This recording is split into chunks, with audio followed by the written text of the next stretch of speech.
There is no way to the peace is the way. I wanted to start with this sentence to realize myself that in most of the time we are doing things in the wrong way. Hello there, my name is Steven Marles, and I consider myself a war conflict victim. Why? Well, let me start from the beginning. When I was 14, I lived in a small place called Maito. It's located in the municipality of Turkey in the center of Huila. Actually, Maito is to the southern of Huila. And there my father worked as a police officer. He was in charge of that station by then. And the story was that in June, we as students, we were in holidays. That time I was traveling to Neiva. That is the main city here in Huila. And I was visiting my family. When I came back, it was normal that at that time that I got sick. I always used to get sick when I came back from traveling. My dad always was mad on me because he said that I always got sick when I was at home and not outside when I was traveling. Anyway, there passed 2 days being sick and they started to get worried about me. So my father said that if I kept being sick the next day, he would take me to the hospital.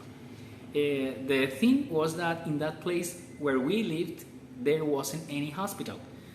So he had to take me to another town. The town was Garzon. So next day, I was very sick, more than the day before, and he took me to the hospital. We traveled that day and I had to do many exams, and curiously, I had got nothing. All the exams were perfect. And my father was mad at me because, of course, he thought I was joking. So we returned to Maito again, the place that we lived. And a town before Maito, they were crowded. And some people knew my father, that he was police, and they told him that the guerrilla was on the bridge and they were going to attack the police station that my father was in charge. To summarize, there were 3 police killed and 2 more civilians.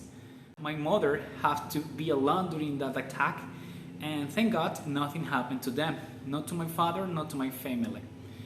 From that moment, that memory has been on my mind and made me think such as difficult life is living with that experience. Worry about that in any moment you could be killed by an absurd war which we are not part of.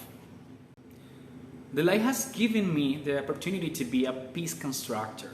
I'm a teacher. From my profession, I know that it's a big responsibility. I'm privileged being a teacher.